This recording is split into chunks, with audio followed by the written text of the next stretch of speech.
Never text them again. Trust me, it's the right move, the dark avoidant desire. Have you ever felt that hitting send on a, "Hey, just checking in" text is a personal humiliation? That tap grants an avoidant the power in the emotional game. What you need now isn't another message, but the strength of silence. First, face this truth. An avoidant doesn't leave because you're not enough. They have a defense mechanism that lets them withdraw anytime. Every text you send is like a temporary painkiller, never healing their core wounds. Instead of texting away the pain, set your phone down, give them space, and reclaim your own freedom. In this video, you will discover the silent craving, why distance sparks more desire than pleas. 5 strategic silence steps, from respecting space to using the void to ignite their curiosity.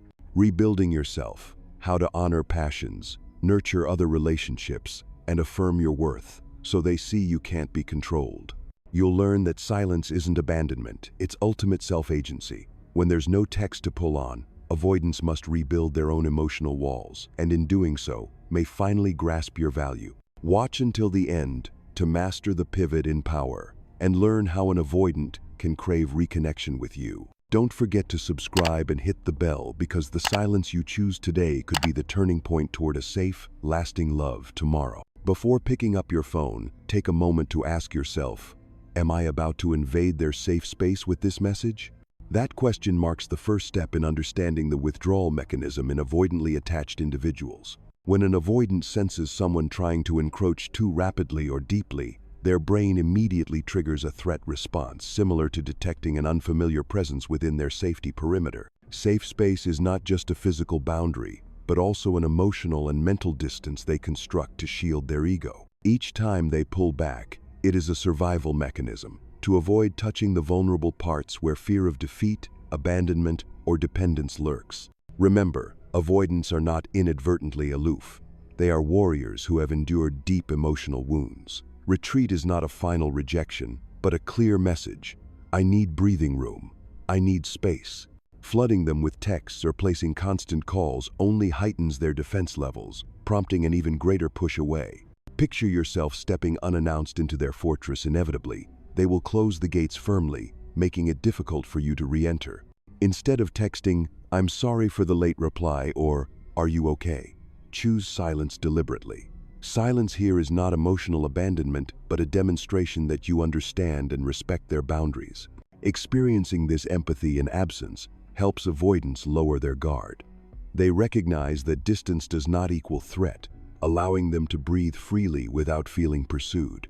Identifying the need for withdrawal also involves observing subtle cues, sudden terse text replies, prolonged disappearance from online status, or a disengaged tone in calls.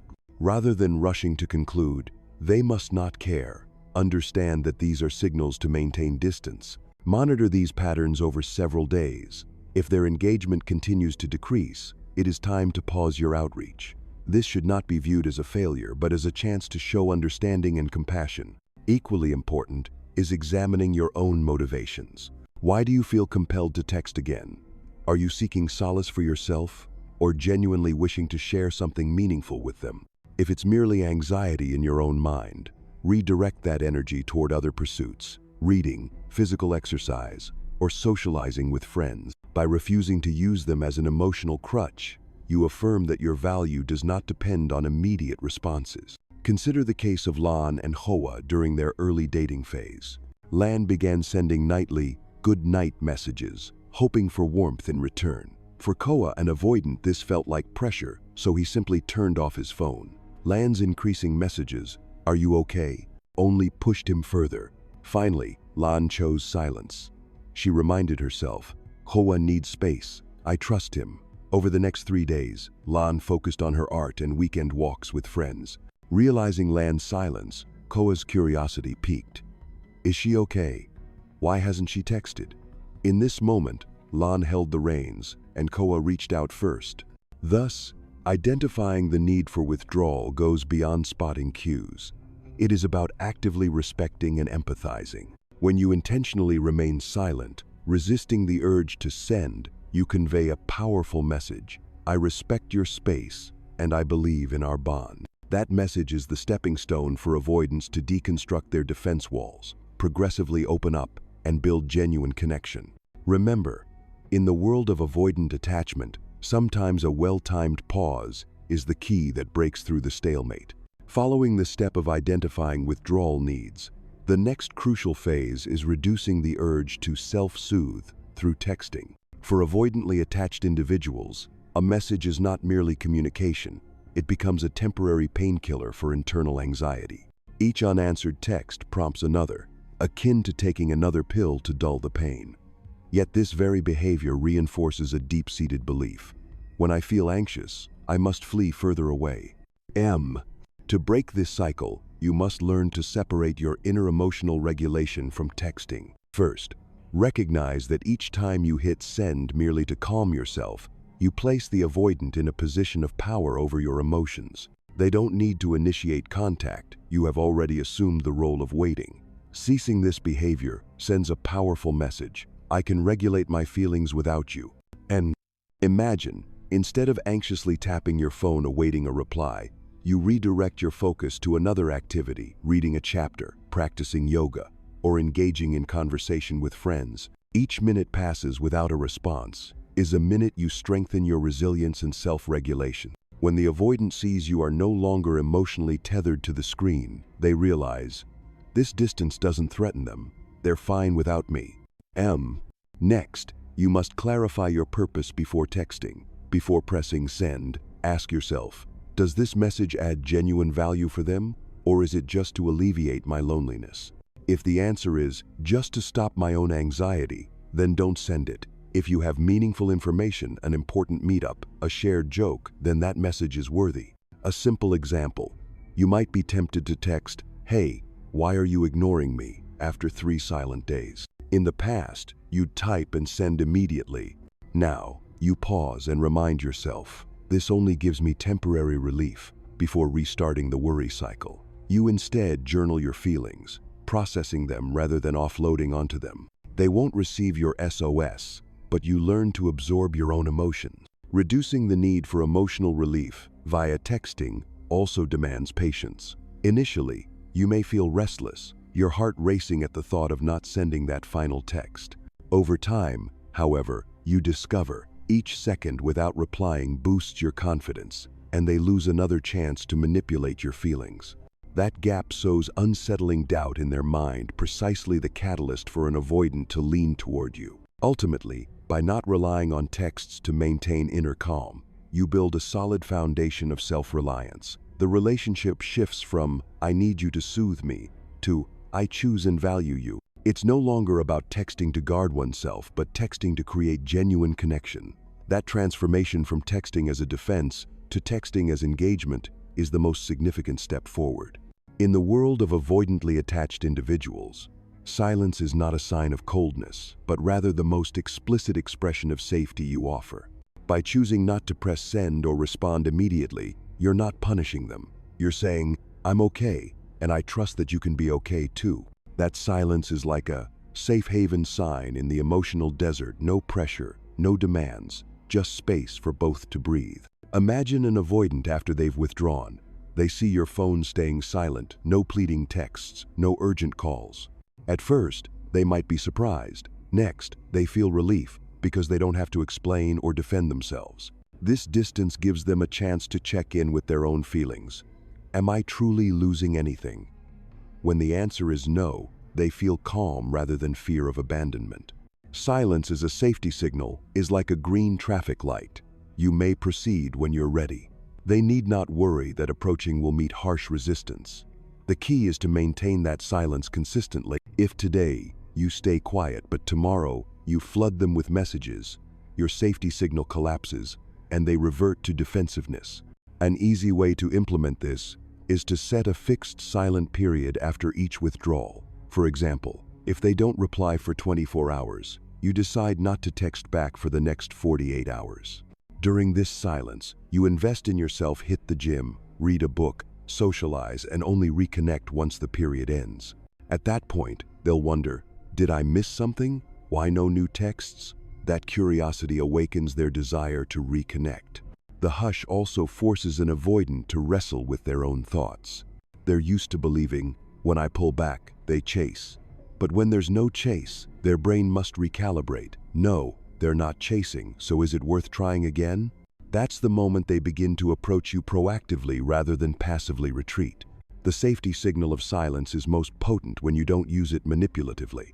Some people go silent only to follow it with a guilt-laden apology or a series of attention-grabbing social media posts. That undermines the message. Instead, after the silence, send one clear, straightforward text. Can we meet on Saturday? That truly says, I'm here, rather than, I need you. Ultimately, silence as a safety signal achieves two goals: protecting your own emotions and encouraging the avoidant to rebuild trust. They see that distance isn't a breakup, but a time for both of you to find your balance, and then come together more peacefully. That is the power of silence, not absence, but a comforting blanket thick enough that they no longer fear walking into your space. When you apply the silence strategy consistently, 3 scenarios can unfold, and in each, you come out on top. 1. They return. After a sufficient quiet period, the avoidant often becomes curious. Why haven't they messaged? Did I miss something? When they proactively reach out, it's the clearest sign you've reclaimed control. They feel safer, no longer chased by endless texts, and see the opportunity to connect without pressure. In this scenario, you don't welcome them back with pleading. Rather, respond politely, reset boundaries, and continue conversation at a balanced pace. Their return during silence shows they want to engage voluntarily, not out of compulsion. 2. They don't return, but you don't care. If after your silence the avoidant shows no initiative, you remain composed. You don't send more messages or express disappointment. Instead, you continue living, pursue your passions, socialize, build personal projects. Your appeal now comes from inner value unrelated to their presence. This scenario proves you don't use them as an emotional anchor. Your life is rich, and the relationship is just a part of your world. When they see you're unfazed, they may question their choice. Even if they never return, you win because you've safeguarded your emotions and self-respect. 3. The relationship truly ends. Sometimes the avoidant chooses to withdraw completely, ignoring even your silence. While it may feel disappointing, this is your opportunity to find peace. Without the cycle of message, no reply, message again, your mind is freed from anxiety and doubt. The final silence ends the loop and opens space for a more worthy relationship. In this scenario, you succeed not only by regaining control, but by learning to love yourself and being ready for someone truly compatible. In summary, silence isn't a gamble, but a purposeful strategy. If the avoidant returns, you affirm the safety and attraction you've built. If they don't, you preserve your personal value independently. If the relationship ends, you reclaim peace and pave the way for healthier love. In every outcome, you win because you chose autonomy, honored yourself, and prioritized your well-being. In the journey of interacting with avoidantly attached partners, autonomy is not just a choice but an unspoken pact they respect. They admire and are drawn to a partner with an independent life, capable of self-care and clear personal goals. When you return to your passions, friends, and objectives, you don't just disconnect temporarily from pursuing the relationship. You activate the inner autonomy system within them. According to self-determination theory by Ryan and DC, 2000, 3 basic human needs are relatedness, competence, and autonomy. For avoidance, autonomy becomes crucial, as it shields them from the fear of losing themselves. When you invest time in activities like learning music, practicing sports, or launching a creative project, your mind emits a sustained positive energy. Feeney and Thrush, 2010, found that partners who maintain an active and independent lifestyle increase avoidance' sense of security. They know their partner does not depend entirely on them emotionally, which makes them more willing to open up. Instead of fearing you'd freeze if they stepped back, they see you confidently moving forward. Returning to your personal world also has 2 key impacts. First, you affirm your intrinsic value, leading avoidance to believe you can be happy without them catering to your emotional needs. Second, you spark curiosity. They wonder how you can enjoy such a fulfilling life and want to join you to experience that joy. Shelton and Richmond, 2004, analyze that positive shared experiences enhance relational attraction. When avoidants see you radiant, they feel compelled to pay attention. In practice, if after a week of silence you post a photo on a group trip or showcase a professional achievement, avoidants don't feel provoked into jealousy, but rather sense a pure allure. These posts, not intended to tantalize, stem authentically from joy, prompting avoidants to explore. This convinces them that you are not waiting, but genuinely living life to the fullest. To make this work, avoid two extremes. Don't turn independence into indifference, and don't use social media as a manipulative tactic. Share genuinely, a brief morning meditation status, a smiley photo from a workshop. When you share in the spirit of, "I want you to see this side of me," rather than be jealous of me, avoidants approach with a desire to understand, not to test you. Finally, as you enjoy your passions and share stories of your life, avoidants will voluntarily invite themselves in, "I'd like to try that," or "When you're free, count me in." That is a genuine coming toward you, not a forced move, and you, as an autonomous individual, have the choice to open up fully or maintain just enough safe distance. Thus, autonomy before pursuit not only preserves your self-worth but also awakens deep attraction in avoidance. They don't cling to you because you chase them.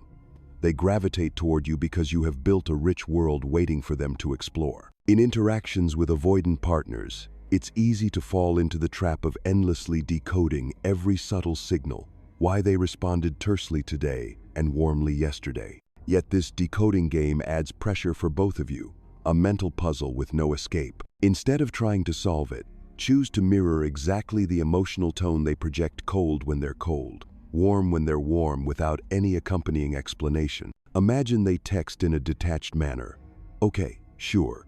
Rather than dissecting the nuance, simply respond with the same brief phrase and tone, "Got it." Or when they offer a hint of warmth, like, "How's your day?" reply with genuine but measured warmth, "I'm good, thanks." It's as if you hold up a mirror, allowing them to observe their own mood reflected back. This strategy eliminates the pressure to understand and the pressure to retain. When you stop decoding, they no longer worry every moment about tweaking their words or behavior to win you. Freed from the decoding game, both of you breathe easier and focus on the self. You maintain your composure, and they confront their own patterns. Psychological research shows that emotional mirroring without commentary enhances self-awareness. Individuals see their own emotional fluctuations and learn to regulate them internally rather than relying on external feedback. This activates their intrinsic self-regulation. They begin to stabilize emotions before deliberately reconnecting. In practice, if every avoidant behavior is scrutinized, they'll feel drained and retreat further. Conversely, when they see you merely mirror them, they understand, "I can't manipulate them with my attitude." This realization compels them to self-regulate. They may show more warmth, or at least steady their demeanor to avoid facing a stark mirror response. For effective application, focus on 3 points. Mirror swiftly. Immediately identify their emotional tone and emulate it in your reply. Keep it brief. Avoid adding personal emotion or explanations.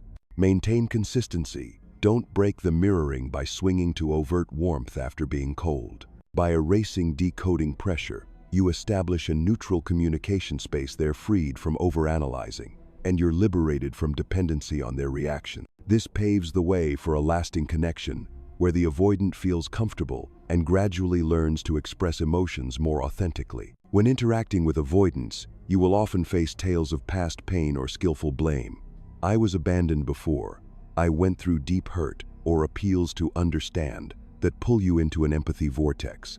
Responding with lengthy apologies or endless texts positions you as the healer, a role an avoidant never wants to entrust permanently. Instead, choose concise, compassionate acknowledgement. When they share painful stories, simply say, "That sounds tough. I hope you find peace soon." And no further explanation, no promises to be there and heal, because stepping into that role hands them an emotional lifeline they can exploit to manipulate you. This brief reply shows empathy while firmly maintaining your emotional boundary. You listen, but you don't carry the burden of healing.